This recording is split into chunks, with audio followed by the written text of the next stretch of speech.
굿모닝 프레지던트. 예, 안녕하세요.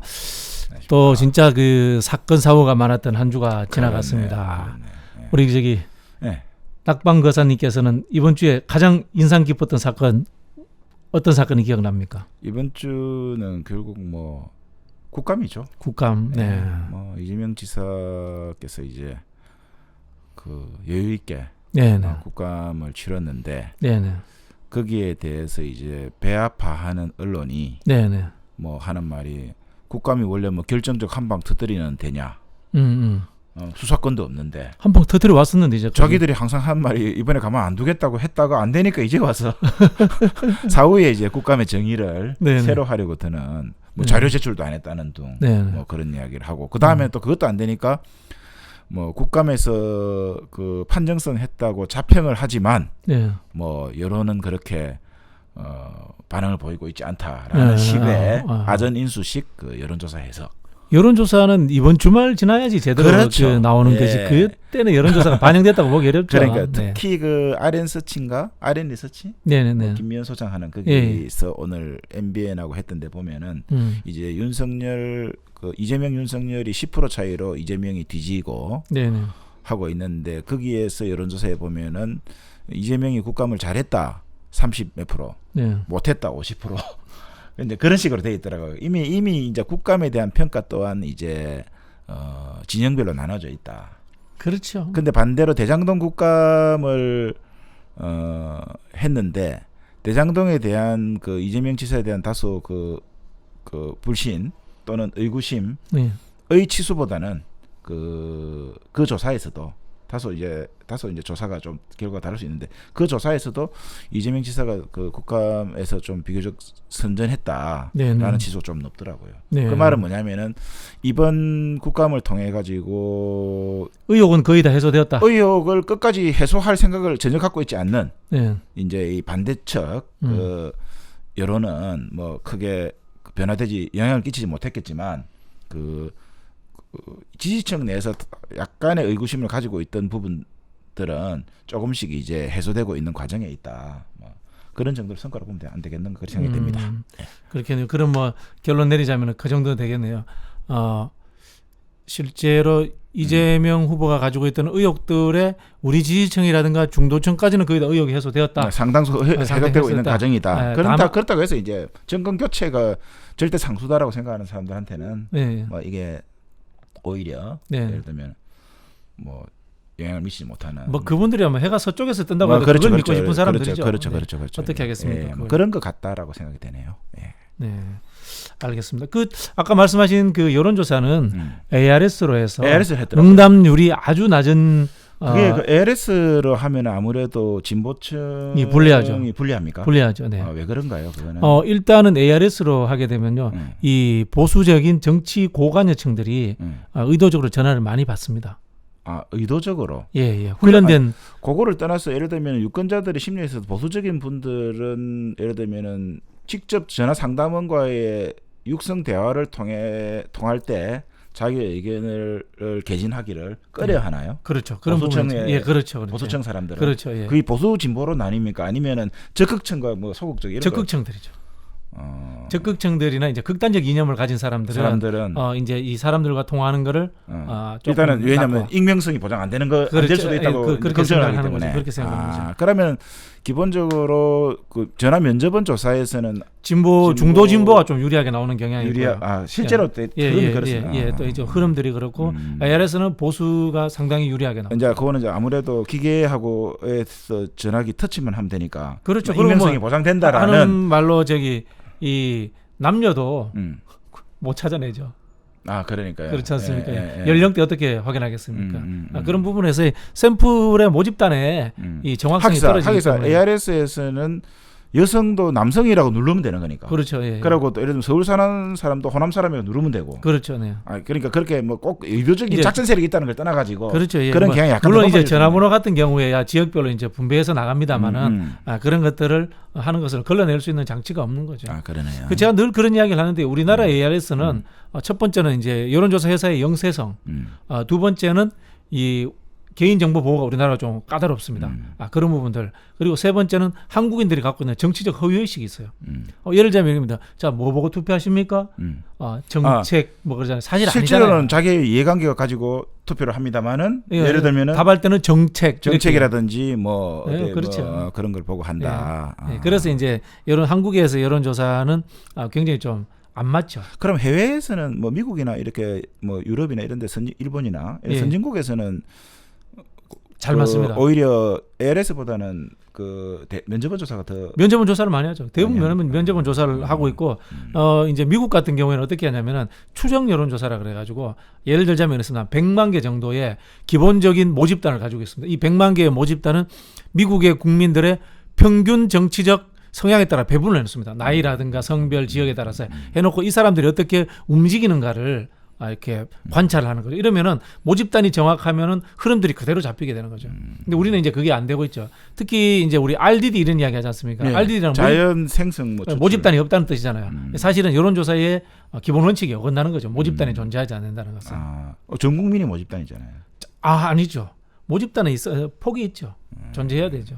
이게 보통 이제 사회학과나 뭐 이런 쪽이 뭐 저희도 이제 정형외과를 나왔습니다만은 이 사회적 그 계량 분석을 그렇죠, 몇 학기 이제 수업을 듣습니다. 저도 이제 대학원 때 한 최소한 사회과학을 전공하는 학도들은 뭐 한 과목이라 듣죠. 네, 저희 사회과학 조사 방법론은 조사 방법론에서 전공 필수나 전공 계열 선택 정도, 계열 교양 정도 되겠지. 계열 필수 정도 되겠지. 대학원 박사 다닐 때 한 2학기 들었는데 제일 힘들었던 이게 미분적 분다거든요.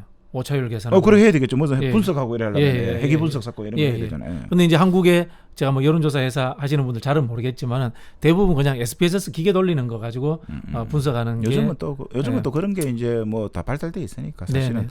그러면 원리는 좀 이해할 필요가 있습니다. 근데 이제 저도 그 선거 나갈 볼 때 보면은 여론조사를 자체적으로 해볼 때 이럴 때는 왜냐하면 뭐 후보들이 현역 의원 아닌 이상은 또 선거 자금의 한계가 있고 선거 비용의 한계가 있어가지고 면접원 조사를 거의 못 해보죠. 면접원 조사는 거의 한번 1000샘플 면접원 조사를 하려면 한 1000만 원씩 듭니다. 그렇죠. 경향성 파악만 하신다고 생각합니다. 근데 ARS 조사를 하면 뭐 한 200~300이면 되거든요. 그렇죠. 네. 그런 것도 있죠, 사실은. 우리나라에서 여론조사 제일 정확하게 하는 곳은 두 군데 있습니다. 갤럽 아닐까요? 아닙니다. 민주당하고 국민의힘입니다. 그래요? 양당이 제일 내부 여론조사 제일 정확하게 합니다. 왜 그런 전략을 짜기 위해서 그리고 또 오픈하지 않는 거기 때문에. 근데 그게 어떤 아웃풋을 떠나가지고 그 과정 생성되는 과정 자체에서 뭔가 노하우가 있는. 그렇죠. 노하우도 있는 거고. 바이어스를 넣지도 절대 넣지도 않고 그렇게 하는 거죠. 좀 이야기가 셌네. 그래도 이거 참 유권자들도 우리 참 보시는 시청자들도 항상 관심 있는 분야 아닙니까? 그래서 제가 늘 그런 이야기. 조사를 잘 봐야 돼요. 그러니까 ARS냐 아니냐. 둘째는 또 유선이냐 무선이냐. 그런 게 좀 있잖아요.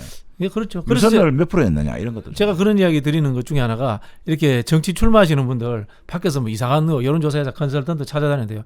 정당의 당직자가 제일 똑똑합니다. 그렇죠. 1년 12달 선거와 정치만 생각하는 사람이기 때문에 제일 많이 합니다. 저도 후보이기도 하면서도 컨설팅도 많이 해주고 하는데 그 선거 나가오시는 분들한테 컨설팅을 해주면서 여러 가지 그 분석을 하고 맨 마지막에 간단한 ARS도 이렇게 분석한 결과 비슷하다라고 해서 알려주면은 앞에 줄줄이 쭉 중요한 주옥 같은 이런 예를 들면 컨설팅에서 나오는 그 말들보다는 그 말이나 글들보다는 그 마지막에 여론조사에서 자기가 어느 동네에서 몇 프로 나왔고 그거 마치 답안지 보듯이 그거 궁금해하는데 그거를 보면 아이고 이 사람 떨어지겠구나 이런 생각이 들더라고요. 그거는 그 여론조사 수치의 통계는 사실은 이미 다 정해져 있는 겁니다. 그러니까요. 안 변합니다. 그것을 어떻게 극복할 것인가 이런 것이 중요한 것이지. 그렇죠. 혹시나 저한테 컨설팅 받으러 오시는 분은 저는 시간당 100만 원 정도 진짜 받을 생각으로 정도 주면 컨설팅을 해줄 생각이니까 안 그러면 안 합니다. 저는 가격 조정 가능합니다. 연락 주십시오. 시간당 100만 원도 좀 약한 것 같아요. 가격 조정 가능합니다. 저는. 좀 우리 낙방 거사님 어떻게 생각하시죠? 저는 대한민국 저보다 선거를 종합적으로 잘하는 사람을 만나본 적이 없습니다. 떨어졌습니다. 알겠습니다. 진도 나가시죠. 자, 그러면은 국감이 끝났는데요. 이재명 후보가 이제 광주도 가고 봉하마을도 갔습니다. 자, 향후 어떤 일들을 해야지 이 확장성이라든가 또는 원팀을 만들고 하는데 도움이 될까요?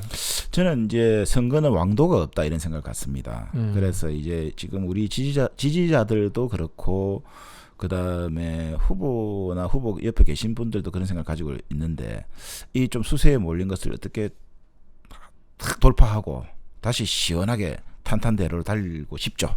그러나 선거는 그 한방 부르수가 잘 없다. 그렇죠. 그러니까 선거에는 왕도가 없어요. 예. 그러니까 그 농부가 농사 짓는 마음으로 국민들 마음을 설득하는 것이 농사가 그 모내기하고 그 1년 내내 그 논에 물 대면서 관리하고 가을에 추수할 때 타작하고 이런 것 이상으로 정성을 들여야 국민들 마음을 얻는 것인데 어떻게 국민들께서 조금씩 형성된 오해나 의심이나 의구심이나 또는 아직까지 마음을 주지 않는 부분들 그것을 어떻게 한 방에 무슨 뭐 다이아몬드 줘가지고 여자가 그냥 넘어옵니까? 그거 아니지 않습니까? 진정으로 그 이성을 사랑하는 마음을 보여줄 때 그 이성들도 깨닫는 것인 것처럼 국민들에게 그 왕도가 없으니 그냥 스텝 바이 스텝 한 걸음 한 걸음 한 걸음 열심히 하면 된다 이런 생각을 갖고 조급해 할 필요가 없다.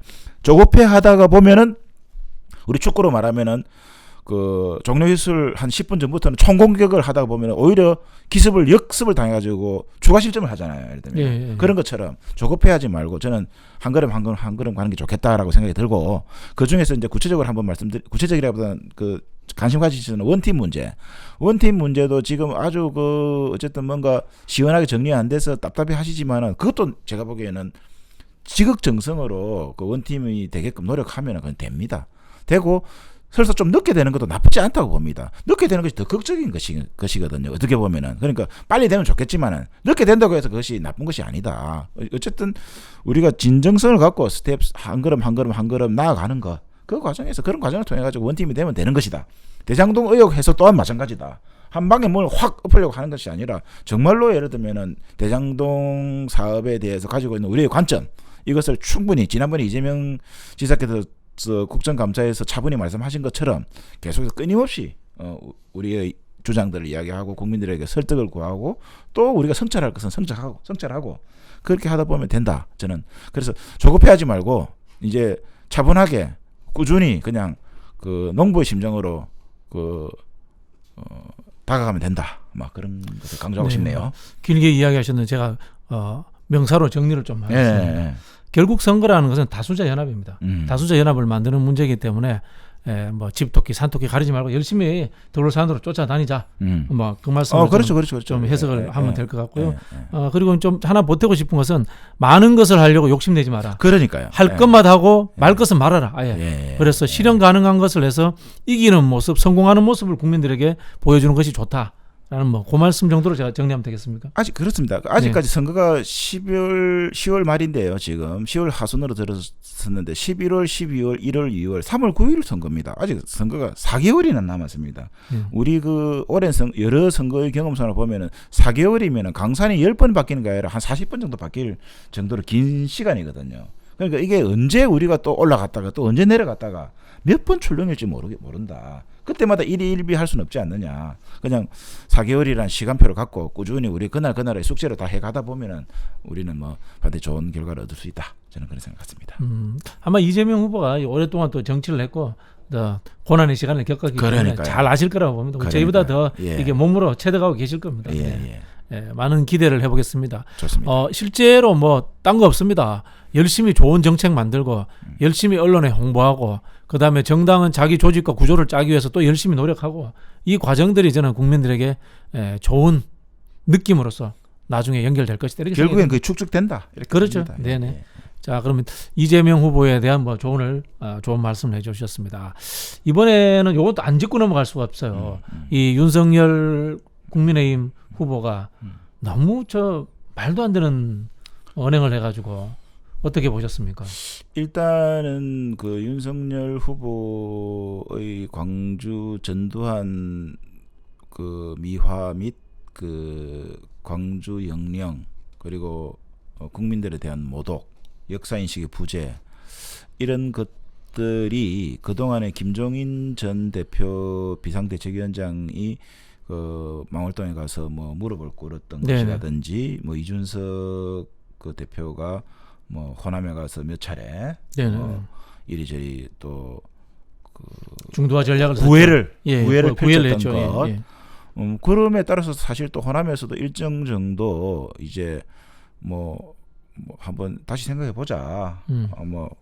뭐 그런 뭐 여론이 없었다고는 볼 수 없는데 네네. 그런 국민의힘이 가지고 있는 그 해왔던 그 일련의 행위들과 이 윤석열 후보가 한 행위는 어떻게 연결되는 거냐. 그러니까 이제는 그러면은 국민의힘의 그 당론이나 당의 기조와 배치되는 윤석열 후보의 어떤 언행, 말과 행동 네. 이것에 대해서 국민의힘의 지도부가 어떻게 제재를 가하는가, 주의를 주는가, 징계해야 조치를 된다. 하는가. 조치해야 된다. 이런 것이 이제 시험대에 올랐다. 이 그냥 단순히 비판받을 것이 아니라 네. 윤석열은 국민의힘은- 윤석열이고 국민의힘이 그냥 국민의힘에서는 우리 당하고 입장이 다르고 윤석열이 잘못했습니다라고 말만 할 것이 아니라 그렇죠. 이것을 어떻게 자기 당의 구성원이니까. 자기들의 그 대선 기조에 직결되는 문제인데 그렇죠. 예. 그동안에 자기들이 나름대로 공들여 싸워왔던 탑이라면 이것이 무너질 위기에 있는데 예. 이것을 어떻게 이게 제재를 가하는가, 네. 여기에서 그동안 했던 게 쇼냐 아니면 진정성이 있느냐라는 리트머스 시험지가 이제 나왔다. 저는 그런 생각이 드는 거죠. 야, 그 사실 이 전두환 찬양한 거는 뭐 말할 수 없죠. 학살자가 뭐 정치를 잘하고 못하고 어디 있습니까? 그렇죠. 정통성이 없는 정권인데요. 그런 부분이 있고 이제 첫 번째 사진 올린 게 돌잔치 때 성렬이 형은 원래 사과를 좋아했다. 그 올렸다. 사과라는 게 그 사과인지 그렇죠. 사과할 때 사과인지. 그렇죠. 그리고 또 이 오늘 새벽에 올린 뭐 자기 집에 집안에 그 애완견에게 옛다 사과. 사과를 주면서 개에게 사과를 줬다. 예. 그럼 국민에게 충격적이었죠. 사과하라고 했는데 네네. 이제 그런 게 이 그 과연 저는 근데 그 한번 의심스러운 부분은 이게 이 정도의 반발이 나올 줄 모르고 이런 것을 실수를 했을까? 저는 좀 약간 음모론적으로 보면 이것을 약간 강경 대응을 유발하는 그 작전 아닌가? 만약에 윤석열이 이제 조금 있다가 계속 이렇게 강경한 이미지 발언, 사과도 안 하고 국민을 얕잡아 보고 하는 이런 것들을 계속 이어가다가 적정한 시점에 광주에 갔다. 광주에 갔는데 흥분한 우리 광주 시민들 중에서 물병 던지지 않는다는 보장이 없거든요. 그렇죠. 네. 물병 맞아 쏴줘. 자, 그렇게 됐을 때 그것을 또 수구 언론이 그 카메라 샷으로 극대화 시켜가지고 다른 그 지역 감정을 새로 유발하려고 하는 그런 공작이 아닌가라는 의심이 듭니다. 이런 시선으로 일회성으로 끝나지 않거든 이게. 예. 그리고 너무나 그 의의 없는 실수들을 하거든. 그렇죠. 근데 이렇게 해석하는 분은 제가 처음 만났습니다. 저는 그 말을 하고 싶었어요. 아주 극단적으로 제가 만나는 좀 정신적으로 문제가 계신 분이 계신데 나도 그분은 어떻게 이야기를 하냐면은 해킹을 해서 민주당에 했다라는 이야기를 한 사람도 있었습니다. 과거에 그 87년 노태우, 김영삼, 김대중, 김종필, 유골항쟁 이후에 첫 직선제 첫 선거를 할 때 노태우, 김영삼 후보가 광주나 전주에 가서 유세를 못했거든요. 유세를 못했어요. 유세를 못했을 때 그때 대구나 부산 쪽에서는 김대중 후보 유세를 못했어요. 그러니까 이렇게 해석이 되네요. 이게 지역주의를 선동해서 예. 국민의힘 지지자 중에 수구 보수 세력을 좀 더 결집시킨다. 그런 전략일 수도 있다. 예. 전통적인 지역 감정을 유발하려는 책동이 아닐까라는 우려가 드는데 설마 그렇지는 않지. 그렇죠. 이 생각을 해보면은 지금 너무나 어이없는 실수를 하잖아요. 호남에서 국민의힘 주자들 중에 표가 제일 많이 지금 나오는 사람은 홍준표예요. 홍준표죠. 예를 들어서 호남에서 국민의힘 지지도가 하락한다는 것은 홍준표 지지도가 하락한다는 것과 연동될 수도 있거든요. 참 재미있는 음모론적 해석이네요. 그러니까 이게 음모론이 아니고 과거에 같으면은 그 진 검사 우리 무슨 그 뭐 벤처 검사였나 그 친구의 아버지가 진영구라는 그 공안 검사가 있었는데 그 총파업을 파업 조장 유도하고 그러면은 강경 진압을 하기 위해서 총파업을 유도하는 자극 뭐 이런 옛날에 것들을 뭐 김기춘 씨 초원복집 사건도 비슷한 그런 거죠. 괴를 같이 하는 거죠. 실제로 전두환의 그 광주 학살도 어떻게 보면은 자극해서 그 광주 민중들에게 그 적극 대응하게끔 유발해가지고 다시 강경 진압을 했던 거 아니겠습니까? 예를 들면 그런 버릇이 나오는 거냐 이런 생각. 그 정도면 진짜 이 나쁜 후보네. 아니 근데 이거는 이제 그럴지 않길 바랍니다. 예. 저는 이런 이야기 나올 때마다 느끼는 게요. 너무나 어이없는 실수들을 하니까 이게. 저런 사람을 검찰총장으로 세운 것조차도 저는 황당무계였다고 생각합니다. 저 수준에 두 가지 이야기를 하고 싶은데 저 수준의 사람을 데려다가 검찰총장을 시켰다는 것도 웃기고 저런 수준의 사람을 지지하는 대한민국 국민이 아직도 뭐 10%든 20%든 있다는 것 자체도 진짜 이게 이게 이 국민의힘의 전신이 이제 뭐 저 새누리당 그다음에 한나라당 올라간 민정당까지 올라간 민주자유당 예. 그때는 당명만 계속 바뀐 거고 그 앞에 신한국당 그죠? 예.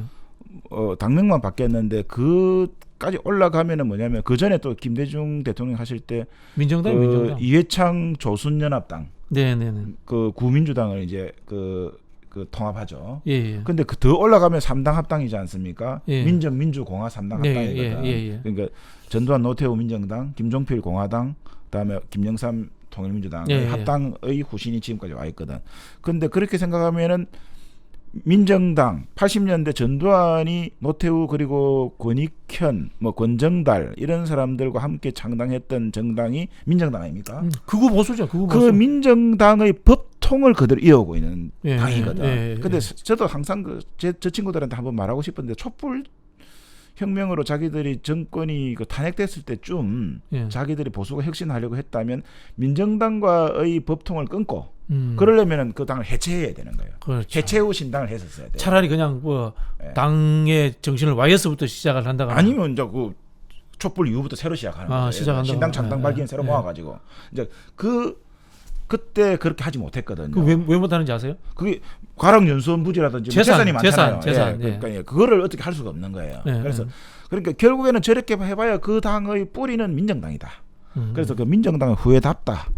그런데 과연 민정당의 후회답지만 뭐 이준석이나 김종인 그 씨가 이야기하는 것처럼 조금 환골탈태하는 정당이 되는 것처럼 뭐 좀 우리는 안 믿었지만 진정성을 자기들이 보이려고 했는데 이번에 윤석열 후보가 또 이런 걸 하는 거 보고 이것을 어떻게 조치하느냐에 따라 가지고 과연 군사 쿠데타한 민정당의 후에 검찰 쿠데타한 국민의힘 윤석열 이렇게 그대로 이어지는 것인지 아니면 단절되는 것인지 두고 볼 일입니다. 민주당은 역사를 어디서부터 시작하는지 아세요? 민주당은 이제 새정치국민회의부터 시작하죠. 근데 민주당 당사에는 평민당부터 시작하겠죠. 이제 해공 신익희부터 시작하죠. 신익희 선생부터 1955년 해공 신익희부터 하는데 사실은 그 전에도 중간에 해체도 되고 뭐 이랬어요. 야당의 흐름이 있었어요. 해체도 있었죠. 야당의 흐름이 있었는데 한민당 아닌가? 그렇죠. 그걸 빼버린 또 영운영당도 계시고. 한민당 뺀 거죠. 한민당은 잘라내버리고 신익희 선생이 당의 이제 주축이 된 시점부터 이제 왜냐하면 해공 신익희 선생이 이제 독립운동가니까. 그리고 4.19 민주 혁명 이후에 집권당. 그게 이제 민주주의의 정통성을 이제 만들려고 하고 사실은 민주당도 학술적으로 보면 과거에 이제 그런 송진우의 한민당 송진우 그 김성수 이야기 있었는데 거기는 이제 잘라낸 겁니다. 친일 지주당이죠. 그래서 잘라낸 겁니다. 잘라냈죠. 그런 게 필요한 거죠, 사실은. 역사적으로 그런 게 필요해요. 필요하죠. 알겠습니다. 이 윤석열 이 사건이 그러면 우리 낙방 거사님 예상대로 하면은 국민의힘 경선에는 윤석열이 크게 불리하지 않겠네요. 일단은 홍준표 후보보다는 그 야권의 그 주요한 그 코어 그룹들이 핵심 그룹들이 홍준표보다는 윤석열 후보를 상대하기가 편하다라고 보는 것 같아요. 홍준표는 워낙 카리스마가 있고 자기 소신이 강하고 나름 또 그 주변을 제압할 수 있는 실력도 있고 그렇기 때문에 저 친구를 대권 후보로 올려놨을 때 자기들의 기득권이 유지되지 않는다. 다시 질서가 재편될 것이다. 거기에 비하면 윤석열 씨는 비록 자기들 이질적인 검찰 출신이긴 하지만 아마 윤석열 씨는 그럴 것 같아요. 뭐 형님, 뭐 제가 뭐 정치를 합니까? 뭐 정치 안 하려고 했는데 국민들이 문재인 정권이 하도 이상하게 해서 뭐 국민들이 나오라 해서 제가 나왔는데 저 대통령만 하시고 나머지 알아서 하세요. 그 이야기가 전두환 이야기예요. 윤석열이 칭찬하려고. 그게 그렇지. 그게 그 위임이구나. 그렇죠. 그 이야기인 거예요. 그래서 지금 주호영이나 다 김재원이나 이런 사람들이 홍준표보다는 윤석열을 올려야. 근데 이런 식으로 간다면 사실은 윤석열이 본선 경쟁력이 떨어진다는 거는 또 본인들이 알 건데요. 그거는 다음 문제인 거예요. 다음 문제가. 저 팀들은. 일단 당의 그 홍준표가 돼 가지고 자기들이 비주류가 되니 다음에 이재명 대통령이 탄생해서 자기들이 야당을 하니 주류가 안 되는 건 똑같다. 그런 거 아닐까?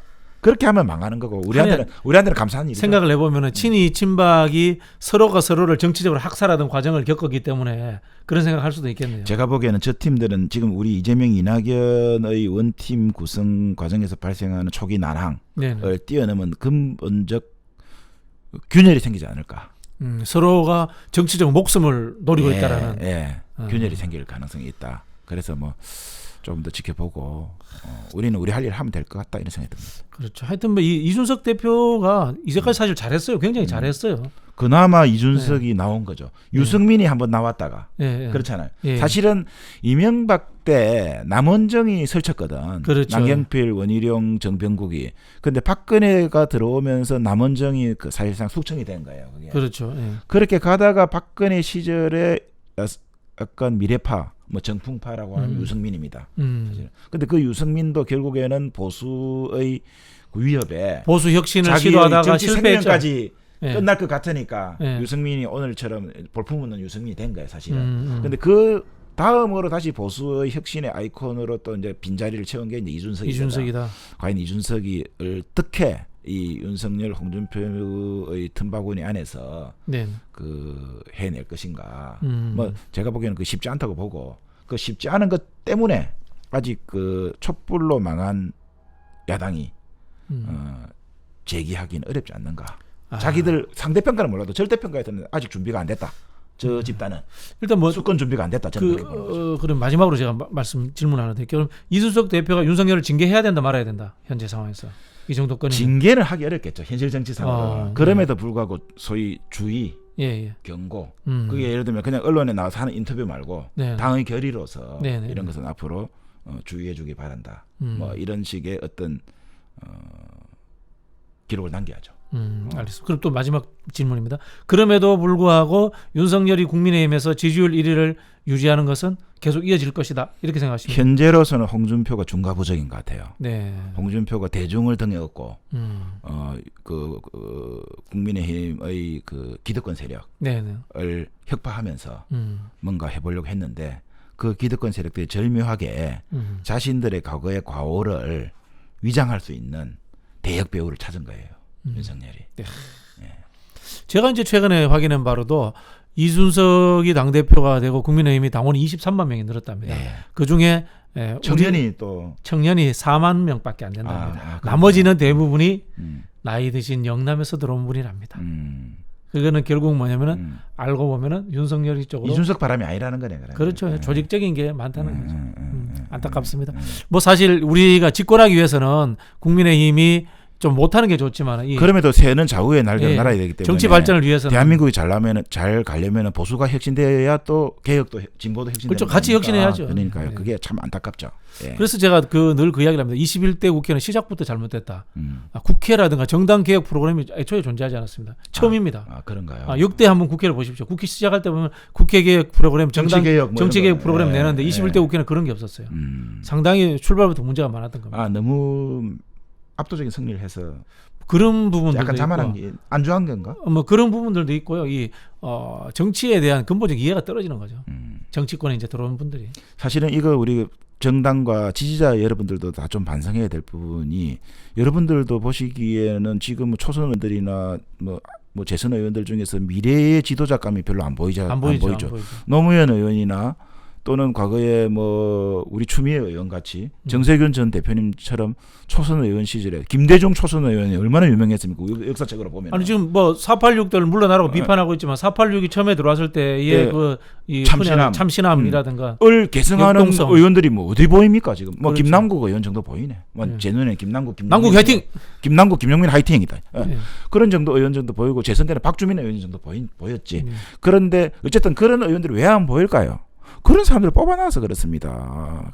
저 노무현 의원처럼 그 민중들과 바닥 민중들과 함께 생활하고 풍찬노숙하면서 민중들의 언어, 민중들의 슬픔, 고통 이것을 다 알면서 그것을 가지고 그대로 국회에 와서 전달하려고 대변하려고 했던 그런 사람이 아니라 전부 다 뭐 외국 가서 유학 가서 뭐 판검사 돼 가지고 뭐 아니 저는 며칠 전에 뭐 잘 나가던 사람들 명망성 있는 사람들이 다 공천 전략 공천 주면은 또 우리 지지자들이 또 경선할 때 그런 박진영 후보 같은 사람 떨어뜨리고 다 그런 사람 뽑아주잖아요. 같은 당에 우리 그거 반성해야 됩니다. 임모 의원이 정청래 의원 그 질의하는 과정에서 그러니까요. 그 저기 뭐야 뭐 젊은 시절에 뭐 학폭이 이런 이야기 깜짝 놀랐습니다. 그게 할 말입니까 그게? 그러니까요.